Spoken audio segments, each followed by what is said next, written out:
Well, here we are again, gentlemen, doing this second podcast. Take two. Henry, please check your microphone. Check your mic. We had technical difficulties previously. So here we are once again.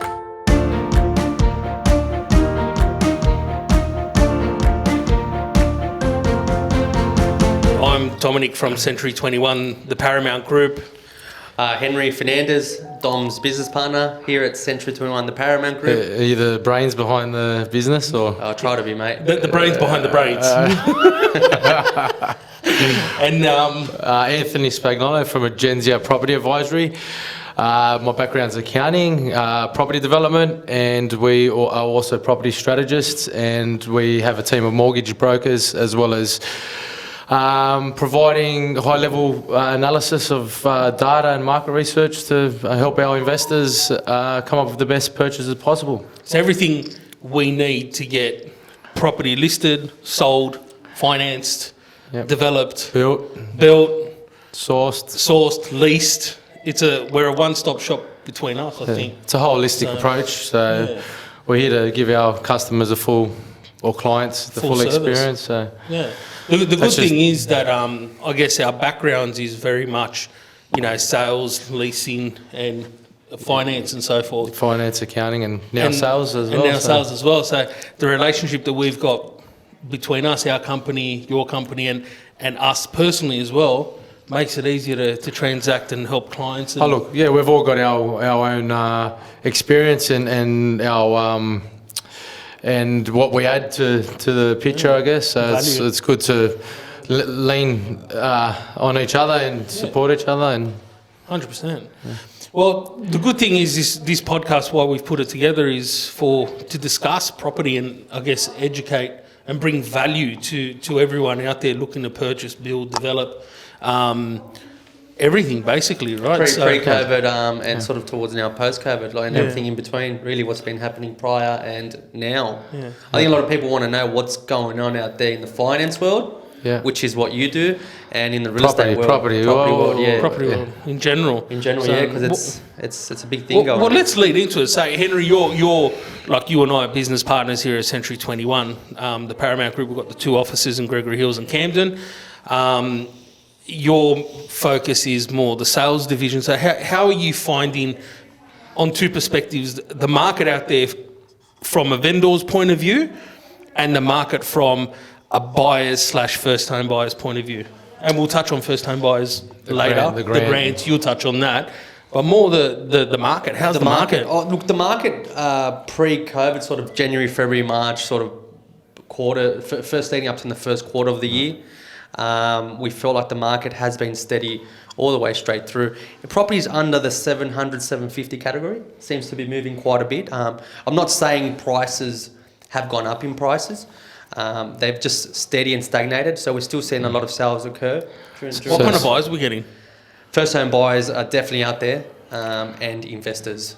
So some of the media hype where the banks have said that property prices are going down over the next few months, like by huge amounts, that's not seen at present. Well, we're not seeing it out here in our market. To answer that question, clearly we're not seeing that happen. They did predict 30 to 50% drops. 30% in some areas in the market. CBA, and look, if we were to be quite frank, the market has dropped about 8%. We're probably predicting the market to drop another 2-3%, but overall steady.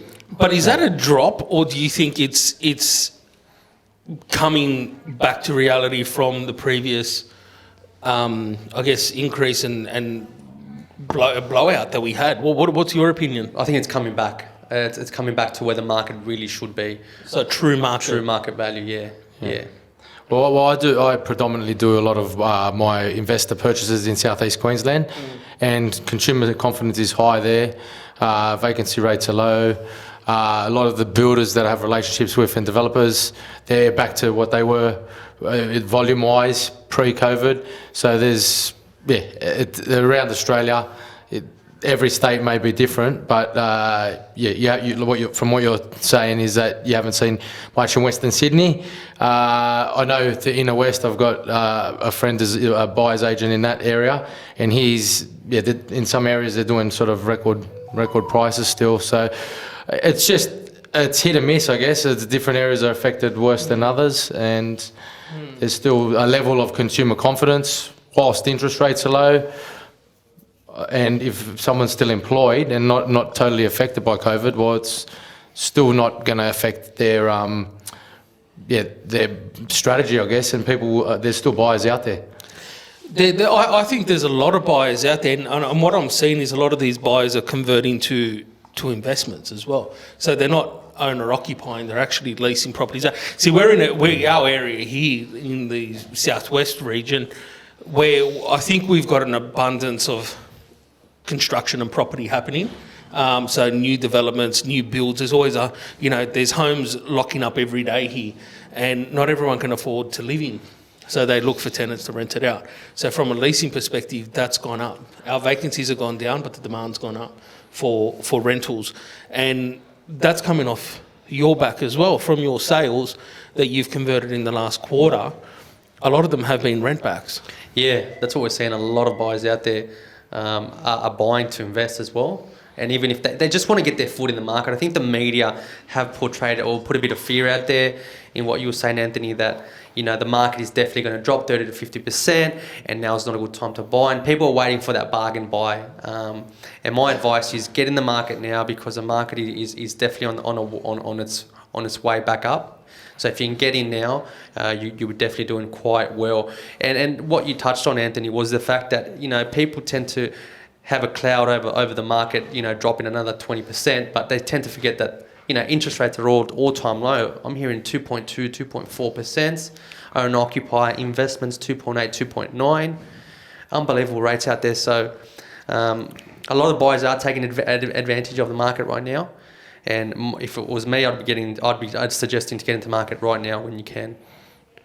So from, I guess, the finance point of view now, how are you finding that process? So why finance? I'm a property specialist, mate. Yeah, well, you got the finance background. But the business is essentially what you're doing. Yeah. It's property related. So I can help with finance, but I'm seeing what you're seeing from a property perspective. I think that there is opportunities out there as well. So whenever there's a downturn, that's always still, like Henry said, a good time to buy, knowing that it will definitely be on the up in the future. So if you can afford it and you can service the loan, and you find the right property for you that best fits your circumstances, go for it.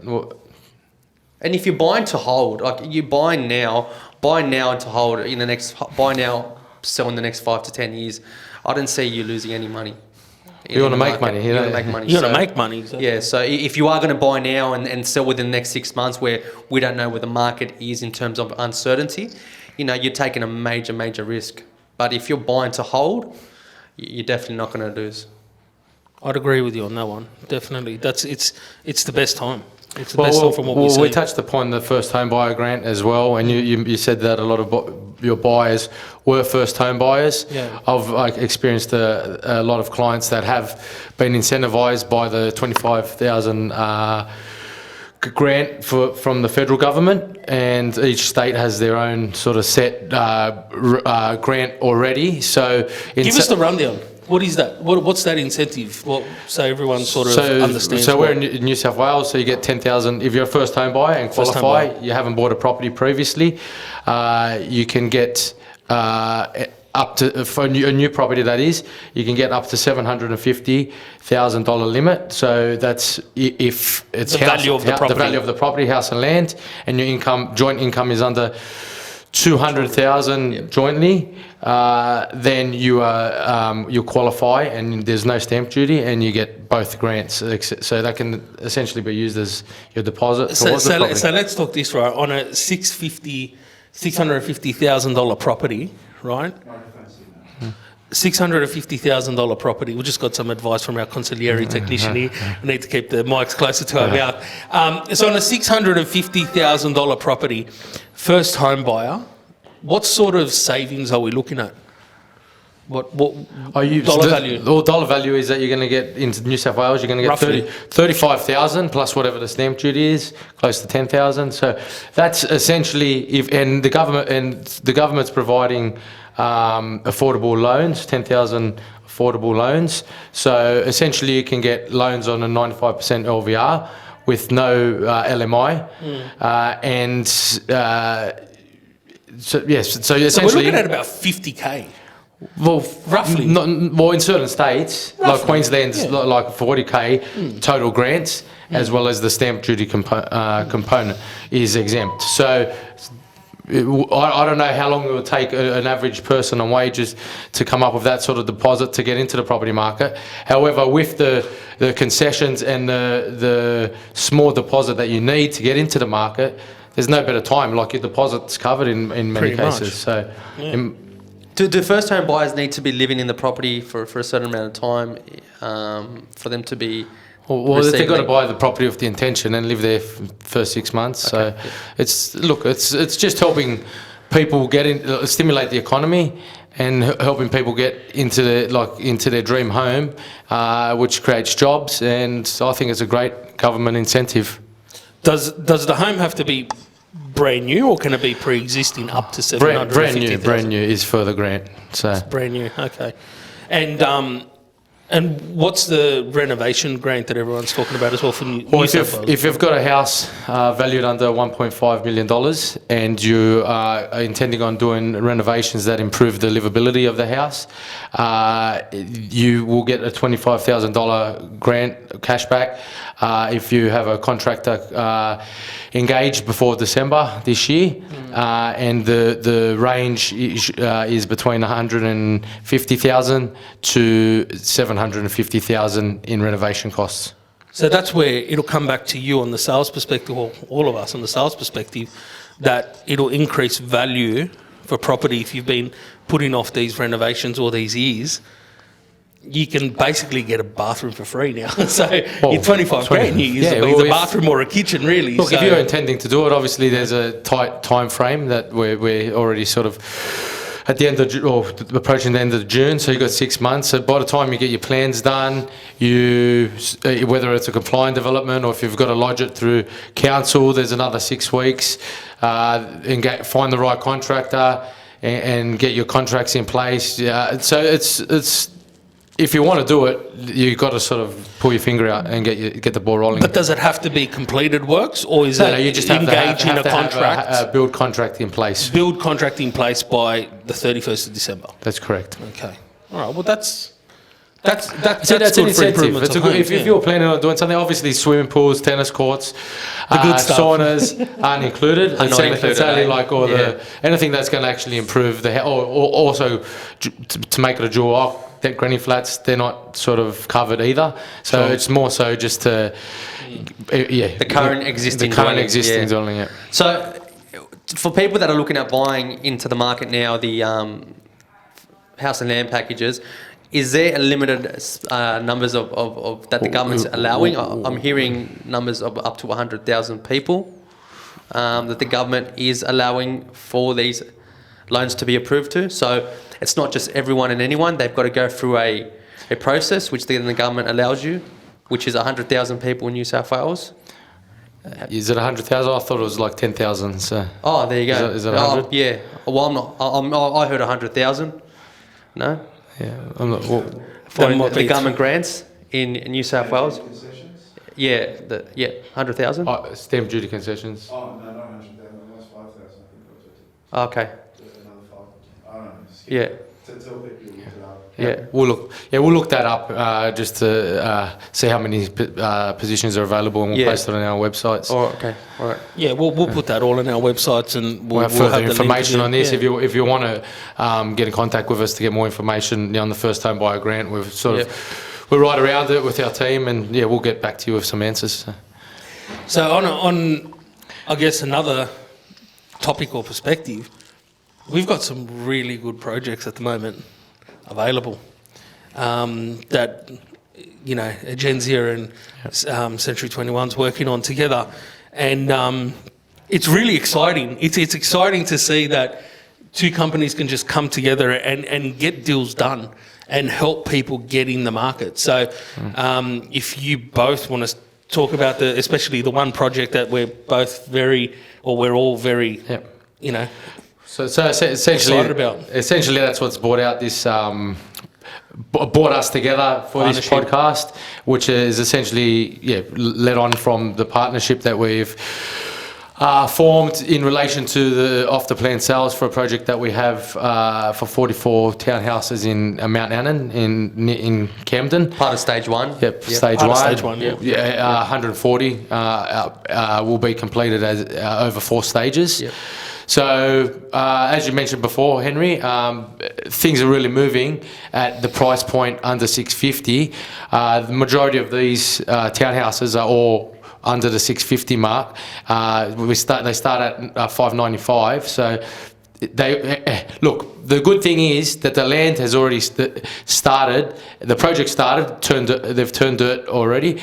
Their estimated completion for stage 1 is August or July to August 2021. There's a shortage of registered land for house and land packages. So you, like as we mentioned, you only got till December 31st to have your build contracts in place. So a lot of the registered land has already been snapped up, or is builders have options on it. Correct. So there's obviously going to be some limitations for people getting into the market due to that factor. However, this project ticks all the boxes. It's on the right price point, right demographics, close to the new airport, within 15 k's from the Badgerys Creek Airport. That's also been fast tracked. M5 motorway. M5, yeah. And there's going to be an orbital that links all the motorways under construction. So Location's key. That pocket where this development site's in.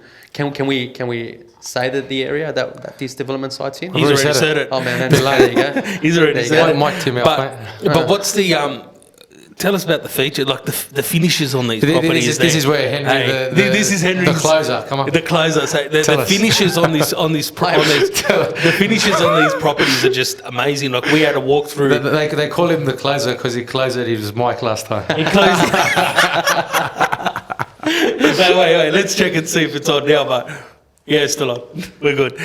But the finishes, we had a walk through the display home or the display village that they got there, and they've got basically the kitchen, bathroom, and everything all fitted out, so we can see the finishes that these developers are providing. Well, what are your thoughts on that, Henry? What from a sales perspective? Quality finishes. Yeah, quality finishes. Can't fault them. Do you think a first home buyer would find those finishes in, say, your stock build? Nah, no chance. You know, I was going to mention that. I was going to mention a company name. I don't think a first-home buyer. I mean, those finishes are even for any buyer. The top buyer, so we can't sell them. Any buyer. You can't find the buyer. You can't find the buyers out there. We can, definitely can. Well, they're for a buyer then. No, for any buyer. What I'm saying is we can't categorise them as a first-home buyer because, the quality of the finishes is for any type of buyer you got out there. So yeah.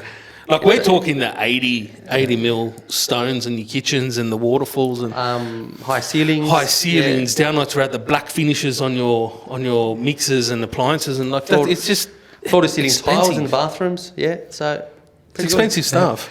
Have you moved into the display home, Henry? We're not all as rich as you, mate. We're not all as rich as you. Is that where you've been hiding?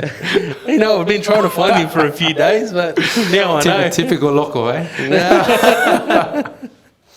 But it's exciting to see. This project is really, really exciting. And you said stage 1's got 44. We've already got 9 buyer appointments booked in this week, this weekend alone. Look, this podcast isn't just about this project, but that's what's brought us together, so we might as well talk about it. But it's got all the key factors. Yeah. I think they're going to move like hotcakes. They will.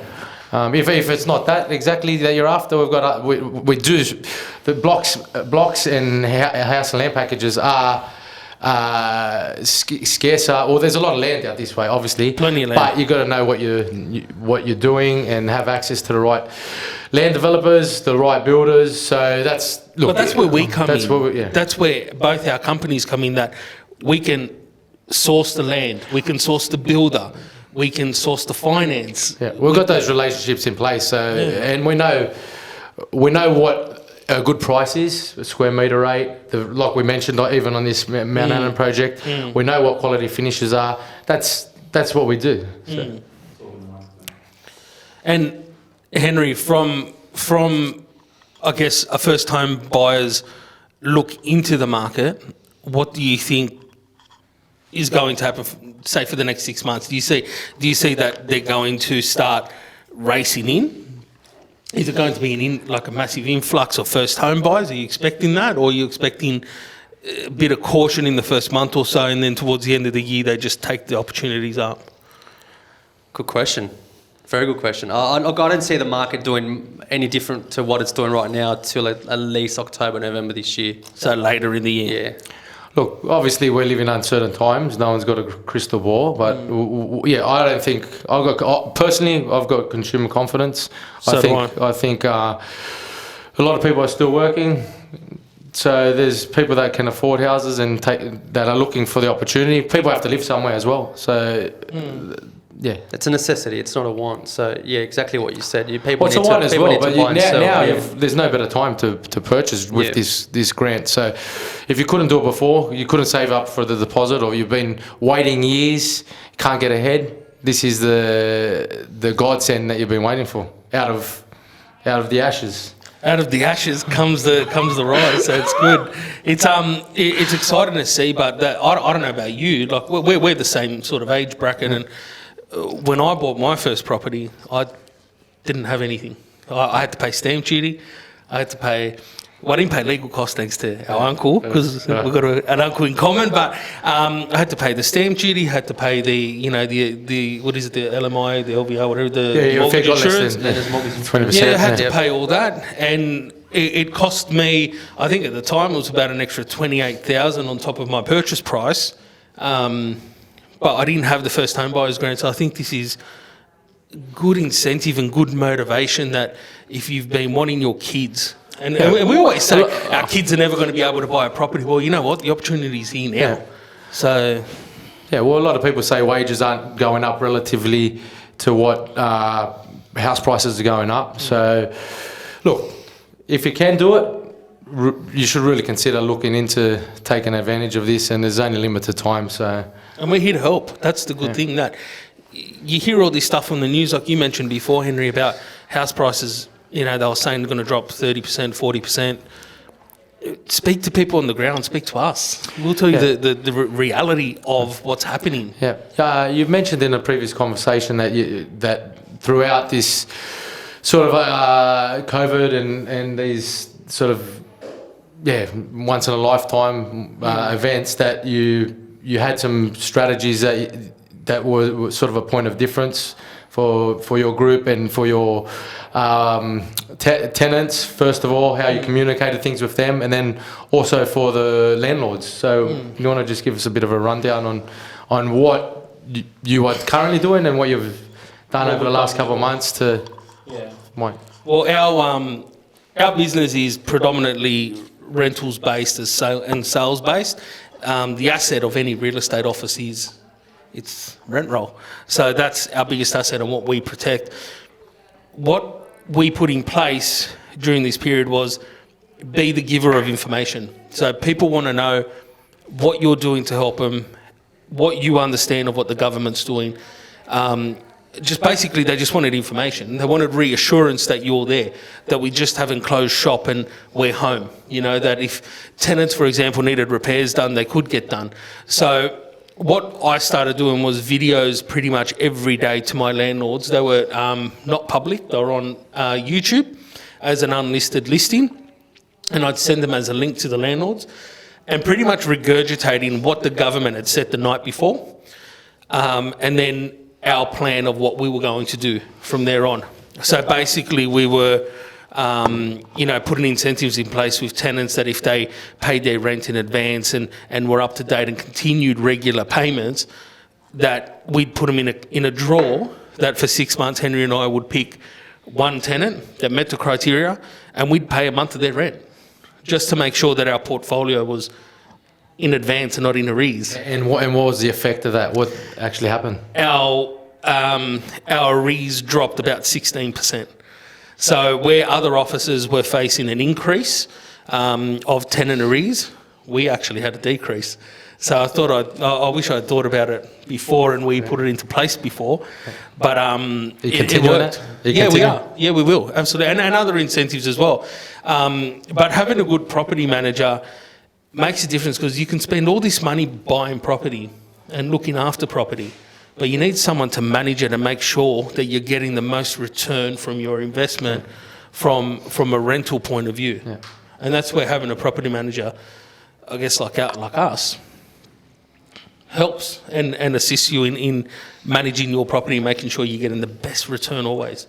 So, and you need strategies to look after your tenants and landlords. Not everyone's easy to deal with, so you need those sort of incentives. But we've also done the trivia nights online. Yep. What's a good rental return for just a buyer out there talking on first home buyers? What would be a good rental yield? Well, first home buyers are going to be living there, so they're not renting it out. So. No. Well, if you're an investor or a first home buyer, whether you're investing or living in it, what would be a good rental? Oh, look, in Queensland, the rental return? yields are higher, 4.6%. In Sydney, they're closer to 3%. So Okay. we've got some opportunities where we can get close to 5% in Western Sydney. So That's what we aim for, 5%. 5%. 5% plus. So that property that you'd be buying, let's say that entry market in Mount Annan, that development site that's turnkey at 595,000. Yeah. The rental return on that would be about. I could rent that out confidently for, let's say, in this market, which is, I'll say a lower market for rental, because there are a lot of properties available on the market. So the demand is low, and the market, I guess there's a lot of product on the market, so the rental prices get driven down. So I'd say something like that, we could rent it for anywhere between, say, $480 to $510 per week.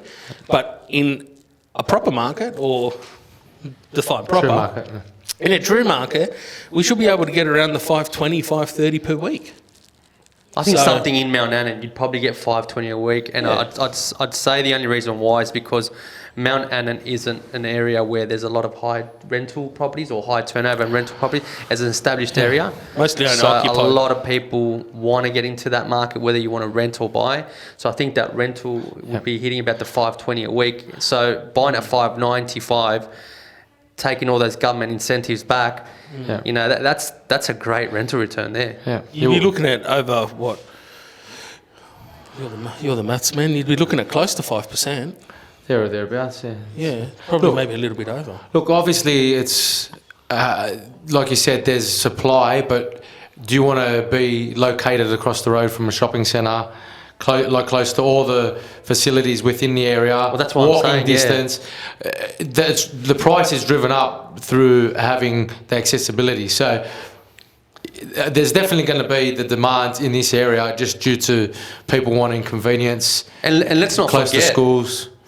Sorry to cut you off. Let's not forget that, stage 2 in that Mount Annan development site, comparing on demand and supply and demand, those prices at $595 won't be there. Well, we spoke to the developer, and once they sell X amount in stage 1, the prices are going up. Just in stage 1 alone. Oh, wow. Wow. And also, we're 14 months off completion. You don't have to come up with the whole amount to settle now. You only have to go unconditional, and potentially, it's 10%, but potentially you can maybe get it at 5%. Negotiate a 5. Negotiate at 5. But So you don't need to come up with the funds right now. You just need to be able to exchange. So just have that 5% ready, and that initial holding deposit of how much? The 5%. So is for a buyer to buy a in Mount Annan. $1,000 holding deposit Yeah, wow. to with an expression of interest, that will secure the property for you for 14 days. Plus, we can extend it if need be, just while you deal with your broker to get a bit of an indicative borrowing capacity, whether you can make it work. Okay. But we've seen in other projects, Henry, that the prices in stage 2 are a big difference to stage 1. Like, we've seen it many times, and I'm sure you have as well. We're talking a difference of sometimes 40 plus, 50 plus thousand having buying in stage 2 than stage 1. Like, Yeah. Look, the good thing crazy. is with property, as you know, time is what buys you capital growth.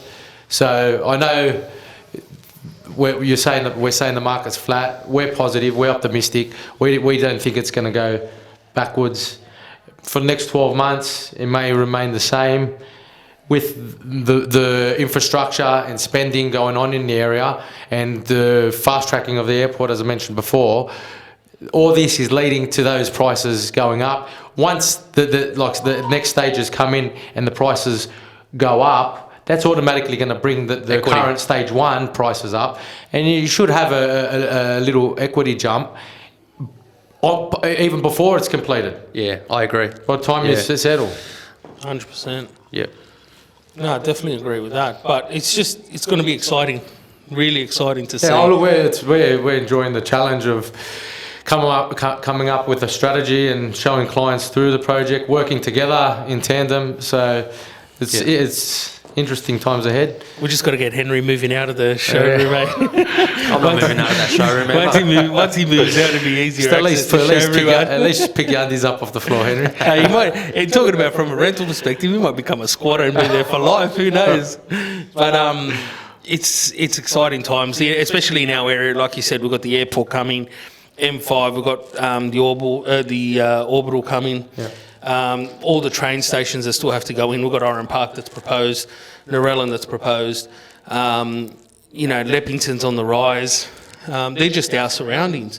And then you got the rest of Sydney, of course, and Australia. But it's just going to be exciting to see what's happened. We've been here now 7 years in this area, and the change that we've seen here in 7 years, I can't wait to see for the next 7 years the amount of change that's going to happen. It's going to be exciting. When you're spending billions of dollars, like you said, on infrastructure and just what they're turning raw land into, like you said, 7 years time, it's going to be another world.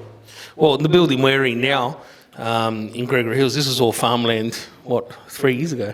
Yeah. So 3.5 years ago, this was all farmland. So now we're in this massive Soma building on. Yeah. So what brought the Gregory Hills office about? How did you? Because obviously your first office is based in Camden, and then now you've got a second office. How did that come about? And looking for a third as well, so potentially opening a third. But Henry, how did the Henry and Dominic partnership come about?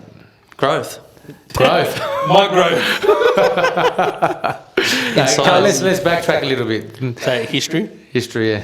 I'm from an IT background normally, and you just went into sales, right? I just got into real estate, and then we met in the working environment, and here we are. We just got along as colleagues. We got along, and we started putting runs on the board, and we thought this duo can work. Like what he does and what I do married up and became runs on the board, and gave us, I guess, the notoriety that we have today with our clients, that we're genuine in our approach. We're not, we don't bullshit around. We're straight up. We're just straight up with clients, and we get the job done. And Henry doesn't step on my toes. I don't step on his toes. And the business runs. Yeah. But Camden was our little baby. I think both areas was because of growth. I mean, Camden was growing, and then we didn't want to really touch or jump into Gregory Hills because back then there was nothing out here. Mm. So we're seeing the opportunity, and we've jumped on Gregory Hills. But even when we made the decision, it was a massive risk. Yeah, massive. It was a massive punt. We were initially talking Oran Park. Yeah, we were too. Yeah, we were. In the podium there, but we did our homework, and we saw that there was a bit more turnover and growth in Gregory Hills, which, and Gregory Hills is sort of the centre of all the new areas. You've got Oran Park, Ledgewood Hills, Gregory Hills, Spring Farm, Elderslie. So we felt like this was the right choice for us. Yeah. And so far so good. Obviously, it's going to plan. So far so good, and now we're looking at extending out hopefully to the Campbelltown area as well. So we cover that from here anyway, from this Gregory Hills office. Obviously, the Camden office that Henry operates looks after that whole Narellan, Camden, Mount Annan sort of niched area. Yeah. The Gregory Hills office, which Henry still runs a sales division from, he takes more on the new projects that we've got, so more the new developments and the larger side of stuff. So that's why we thought we'd be in the middle, but we also cover that Glenfield, Campbelltown Minto sort of area as well. This road connects us straight into Gregory Hill. Straight in. Campbelltown. Yeah. Straight into Blackson Road. So Well, back into your office. We haven't, 100%. back into your office takes us about 6 minutes. Yeah. So all these new roads have linked up areas that were previously you had to go the long way around, so not accessible. To go to Campbelltown, you needed to get on Narellan Road and then jump on Or Raby Road. And go around. So in 7 years, you've seen it all change. Totally. We've seen a lot of change. We've definitely seen a lot of change, and we can't wait for the next 7 years as well to see where I guess we go as a company and where we go as a business relationship. But yours as well. What you got an exciting. Look, we've got history as it is because obviously my uncle married your auntie, so we've known each other pretty much our whole lives. And I don't know, do you want to bring up the blue at the wedding? Oh, you reminded me of the last time. So. Yeah, I reminded you. This is the first time we did the podcast and we had a technical difficulty. I brought it up. We were page boys at the wedding of our uncle and auntie, and in the church, Anthony and I decided to have a little blue. And I think Anthony won, I will admit it. But I can't recall. Try now, I'll just sit on you, it's all right. But, so we've got history and the trust levels there, and we respect each other. Our families are close as well. But give us your lead into where you are now. Well, obviously, I've got, along the way from accounting background, moved into family business, property development, project managed some of our larger projects. Quite like that. I knew property was where I wanted to be. And then along the way through just experience, I decided to get my builder's license. I build my own projects for myself. However, I don't generally build for clients. So obviously, that's where I wanted to be, but you can only do so many projects just due to capacity, lending capacity as well. So I do my niche is sort of townhouses, duplexes, still involved in the larger scale things in the family business to an extent.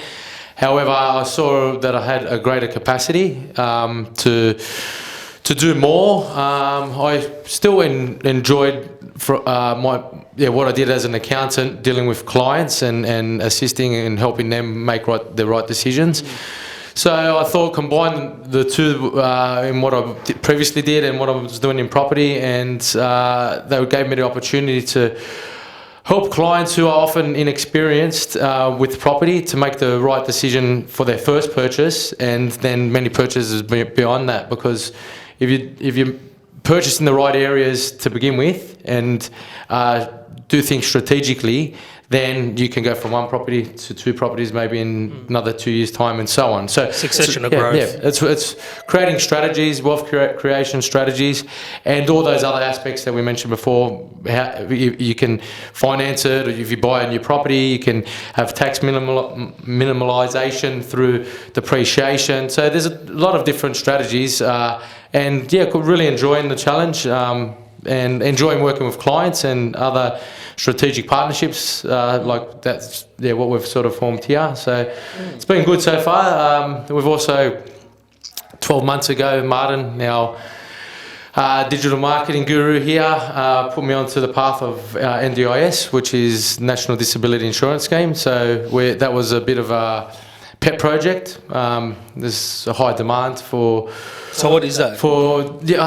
Which is essentially SDA, which is Specialised Disability Accommodation. So it's a government scheme that's providing funding for people with disabilities to have adequate housing. It's purposely built, and there's essentially 30,000 people currently on a waiting list in that Queensland. Are approved for plans Australia-wide. Australia-wide, okay. Yeah. So then there's roughly around 7,000 accommodation care providers who have the registered participants waiting for homes to be built, and that number of 30,000 is projected to be 50,000 in a few years' time. So the supply is not there to meet demand. So that's something we're quite passionate about, and it's not just trying to sell properties, it's trying to help people along the way. It's a win-win, really. Yeah, but there's great incentives to the investor. They can get between 10 to 15% net yields per annum. So And we were talking 4 to 5%. Yeah, there's And now nothing you're saying with quite like NDIS. it. Obviously, there's a lot of moving parts, but that's what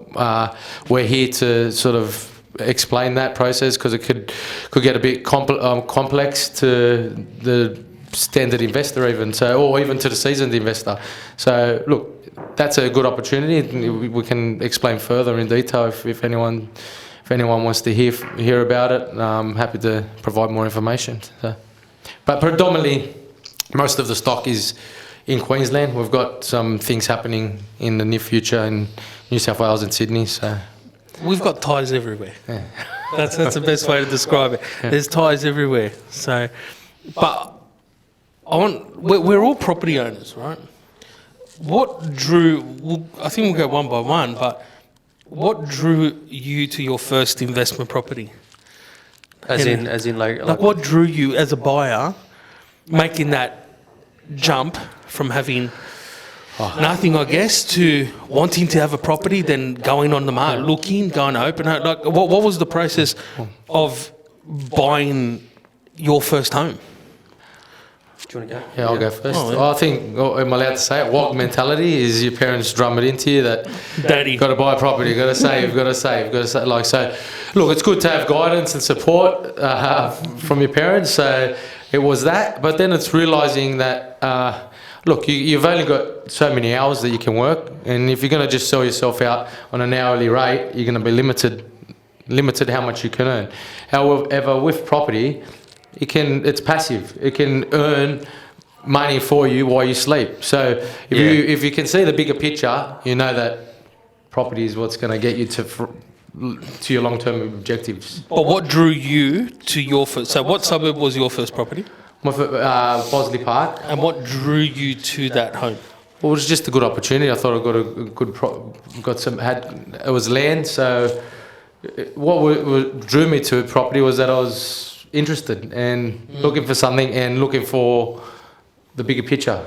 Yeah, I agree. The passive income was that was it for me. Creating that passive income of wealth and starting off with one property and then leveraging off that with equity to then obviously build a sort of empire from that. But my first property was in Camden. But yours, sorry to cut you off, but your one, see, we're from like the Liverpool Fairfield area, but your first property, you actually ventured out this way. Yeah, I saw the potential out here 7 years ago. So I bought in Camden, and then I went a bit further out and bought in Tarmore.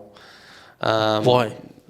Just seeing the future growth and potential that was available out here. Not only that, I think I stuck to what I could afford at the time, and I looked for market growth areas where there was market growth and stability. Wasn't a big fan of the new estates and new developments because I wasn't sure where the market was going to go in the next 5 years. So I went with certainty, which was established areas, and looking at rental returns as well. That was a big factor for me. So I looked at three things: growth, market trends, and obviously rental returns. And I stuck within the established areas, and that sort of paid off. Yeah. Were you scared making the first punt when you first had to pay your deposit? Were you scared when you were signing your contract? Were you scared? I think nervous was a thing. Nervous is the word.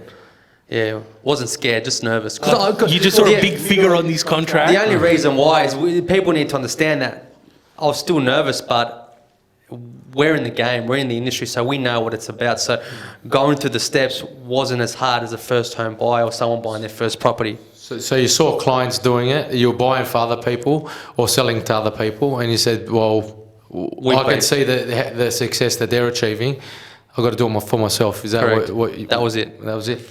So look, a lot of people don't know where to start. You were in the game, so exactly right. Yeah. Look, it's never too late to start, and never, if you don't have experience in any field, whether, like, we're talking real estate at the moment. However, any field. I'm not a dentist, but if I need to get my teeth fixed, I go to the dentist because he's a specialist. Yep. So if you don't have experience, you can get experience over time, but just leverage off the right people who have walked the path before and can give you the right guidance. So it's all about, whether it's us or other property experts, it's all about finding the person that's right for you, the right fit. You got to make sure that they have all the boxes ticked, and that you can have a good rapport and working relationship going forward. Yeah, agree.